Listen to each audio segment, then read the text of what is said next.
That way you saved for your semester school fees for the next semester.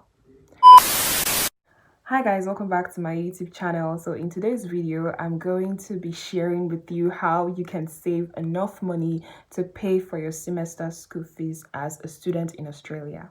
Without further ado, let's dive right into this video. The one email that I've been getting recently for people that want to move as students to Australia is, Belinda, can I pay my fees? Do you think I'll be able to work and pay my next semester school fees when I finally move to Australia? The answer to that question is yes, but there is a but. And the but is because everything is solely dependent on you. You have to understand the concept of saving. It's not about having a lot of money. It's about actually cutting down on your expenses. Understand the difference between needs and wants and act accordingly, okay? Prioritize what needs to be prioritized, and by prioritizing, I don't think I'm prioritize Alexander Wang and Gucci. Those are luxury goods, okay? And there's a difference between being able to pay for it and being able to afford it, okay?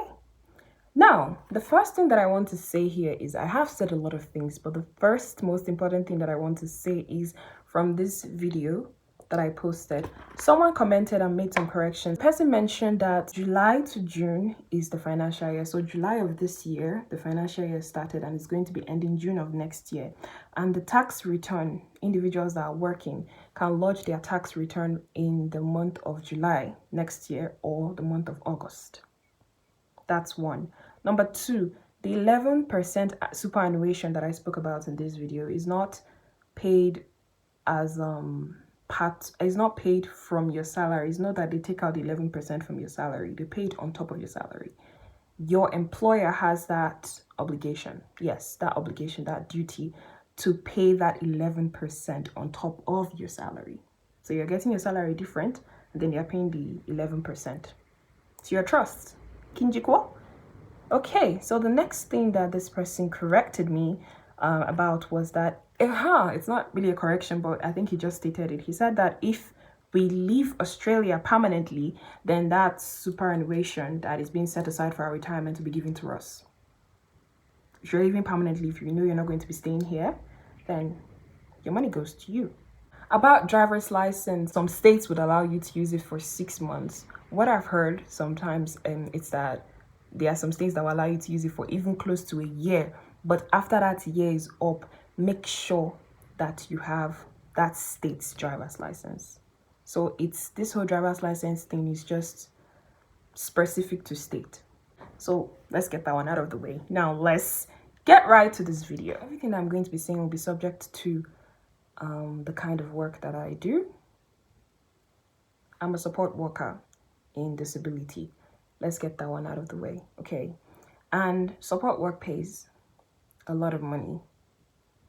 As I have seen in the context of being a student and having a job, since you can't work full-time or being corporate or something like that, support work is the job for you. That's, if I'm going to advise you anything, do support work. It's something that earns you a lot of money and allows you time to actually focus on what's important, which is your education, because that's what brought you here.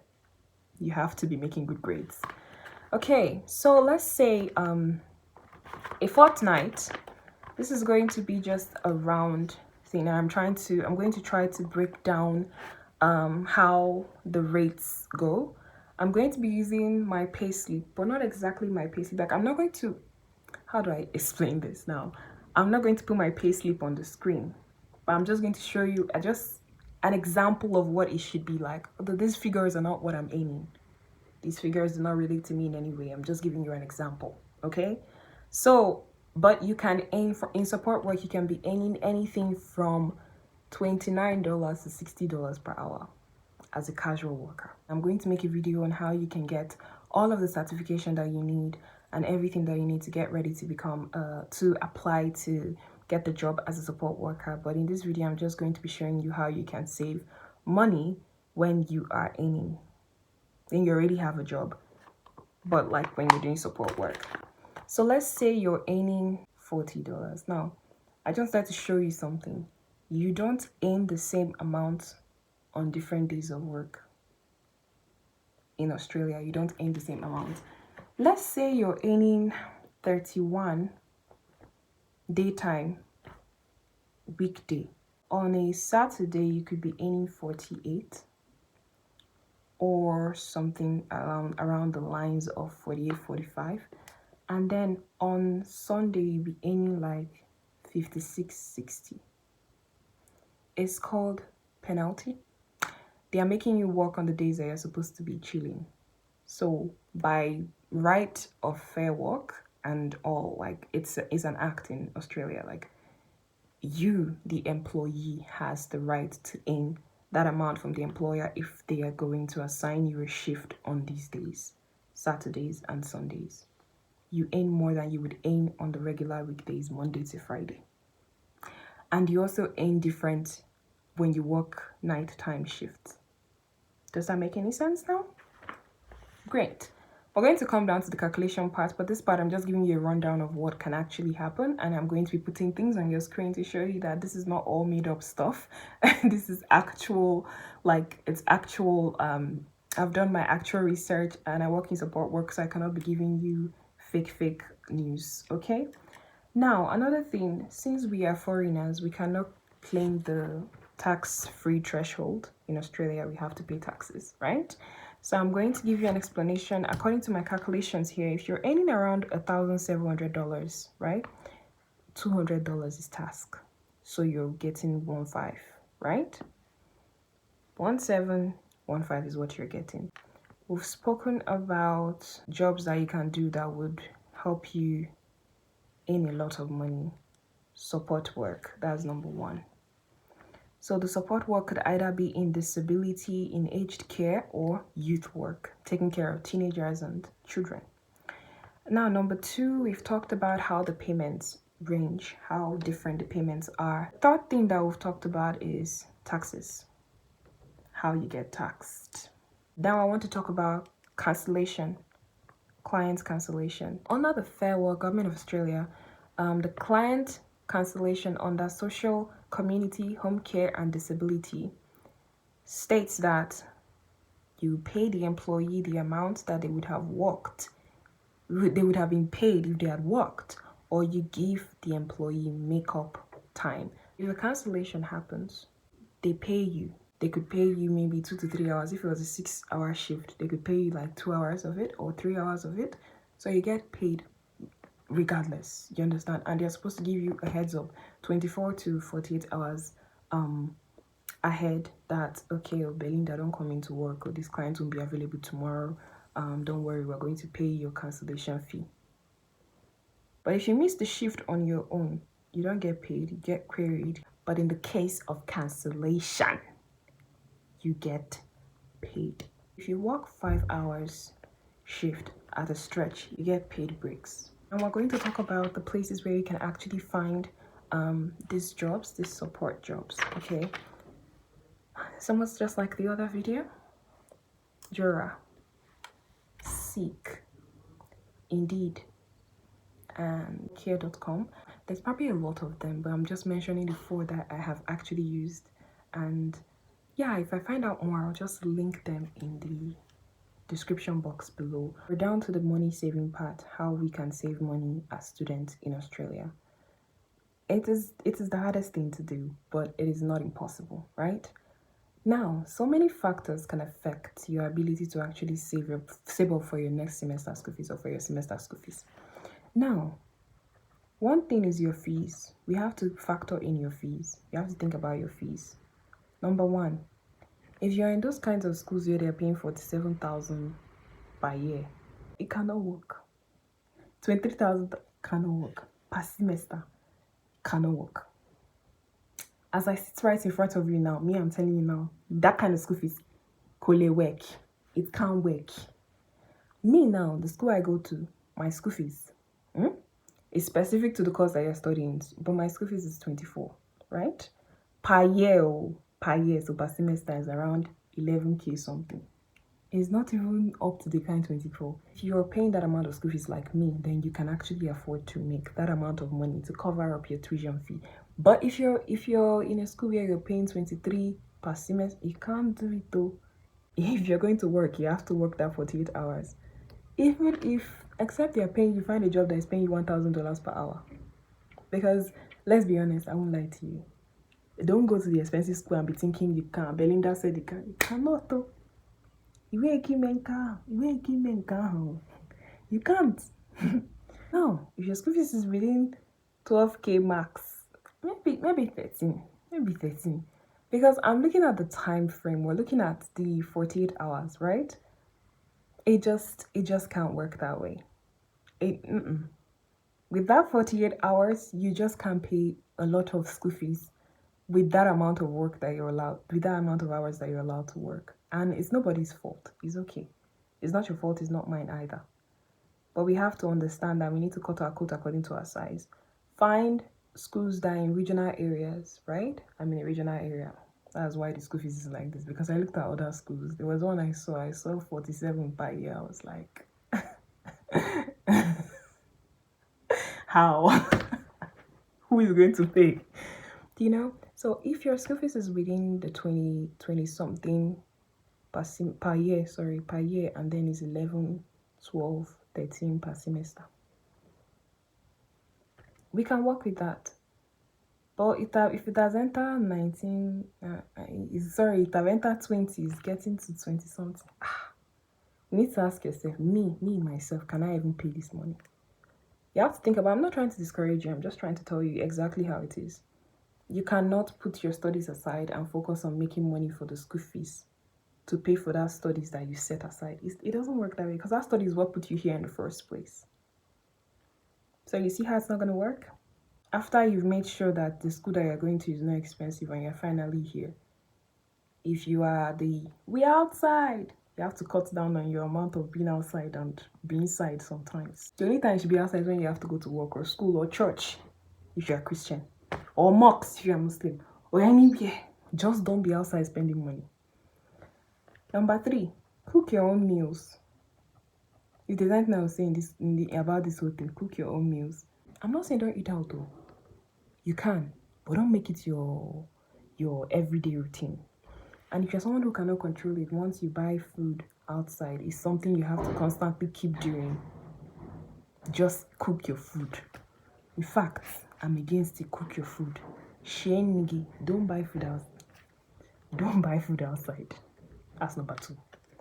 Number 3, don't spend money on luxury products. There's a difference between being able to afford something and being able to pay for it. I've said this before.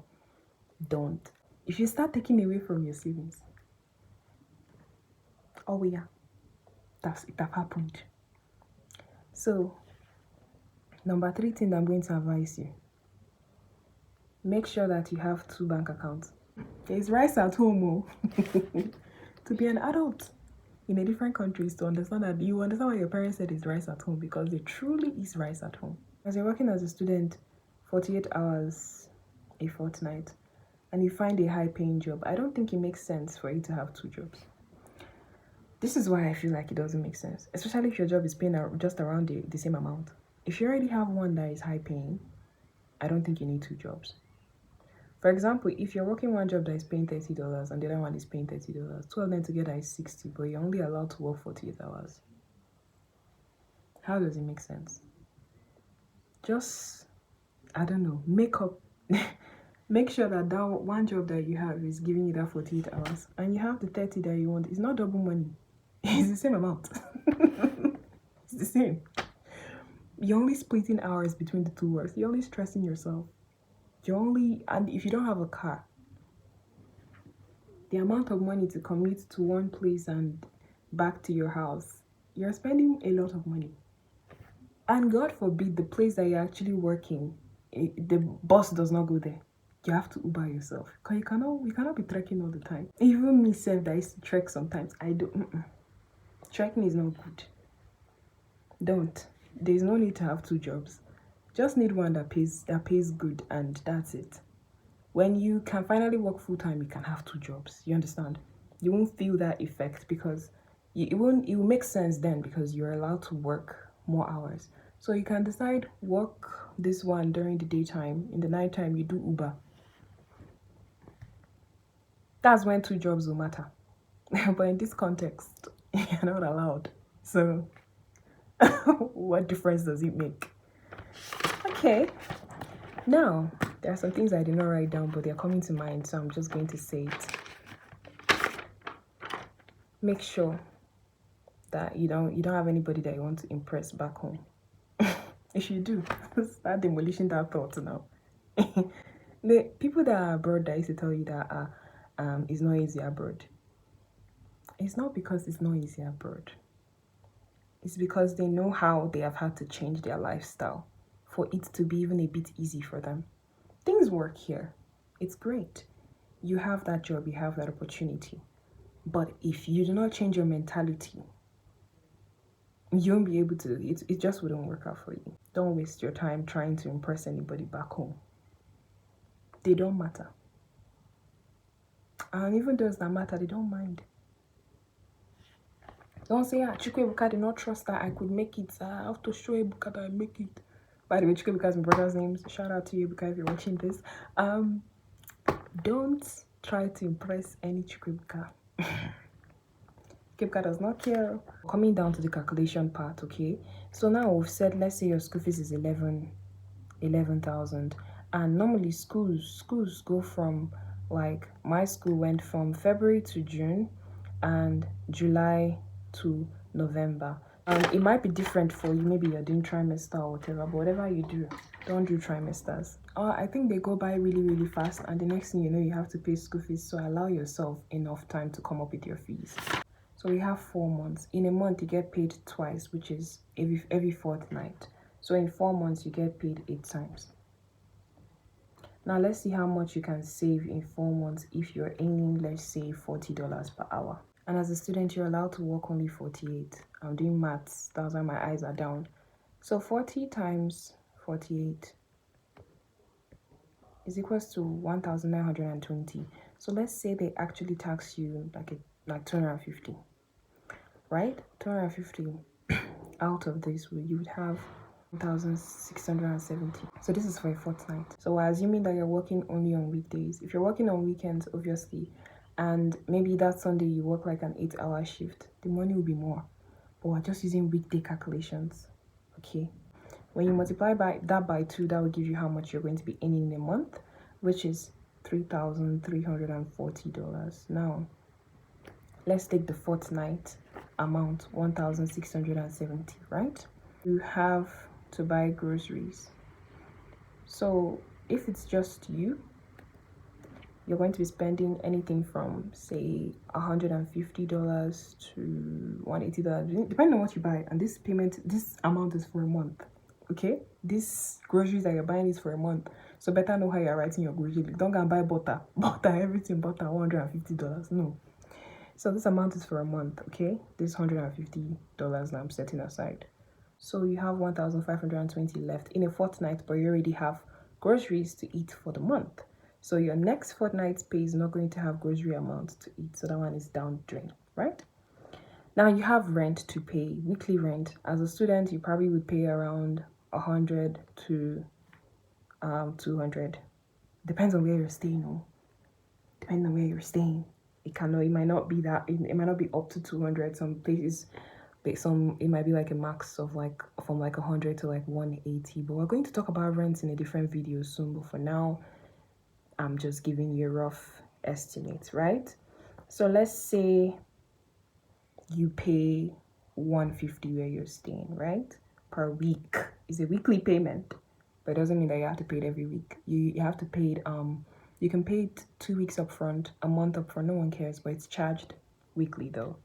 So it's 120 per week, and you want to pay for that fortnight, then you can get the next fortnight's payment from that fortnight. I hope that's not confusing. So 2 weeks payment would be $300. You minus $300 from the 1,520 that we now have because of minus groceries of 120, we would have 1,220. Now, in a fortnight, if you don't have a car yet, your house has to be close to school. Whatever you do, don't live away from school. Don't live far from school, whatever you do. So now if you withdraw $30 to be using for transportation with the bus for this can last, that $30 can last you over a month. So let's withdraw $30 here. We're assuming that you don't have a car in this case, so everywhere you have to go to, you're getting on the bus. You minus your transportation from the 1,220 that we have, and you have 1,190. Now the three most important things, which is transport, rent, and food, we've settled that.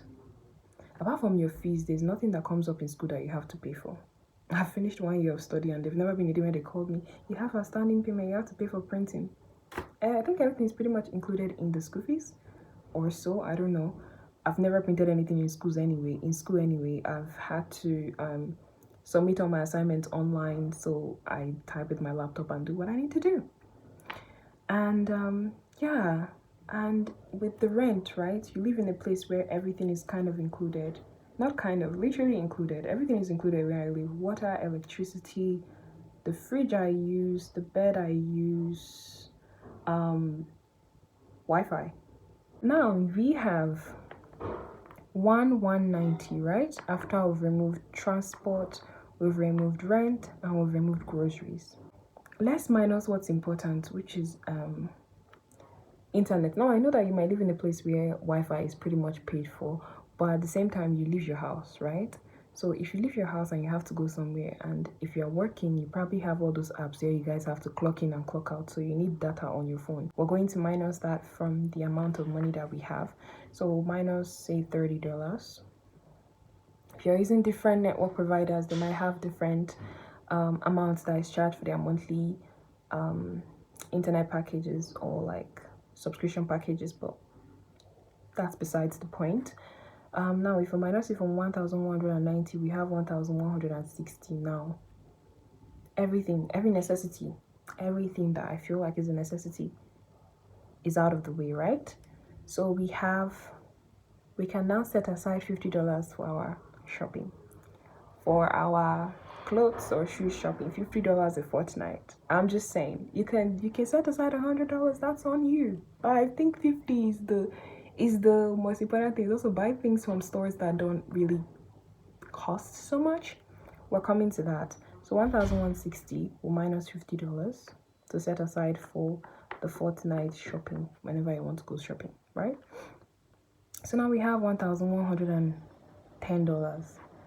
So this $110, you leave it in your checking account. The 1,000, you send it to your savings account for your school fees. So you've saved $1,000 a fortnight, which could be more if we're factoring in the amount of money that you're going to be making if you're working on weekends. You multiply this by 2, you're setting aside $2,400. $2,400 over the course of 4 months, which is during the course of your semester. 2,400 times 4, 9,600. So now in the course of your 4 months of being a student, you've saved 9,600. Let's say you guys go on break. The break that happens between the first semester and the second is often ridiculous, actually.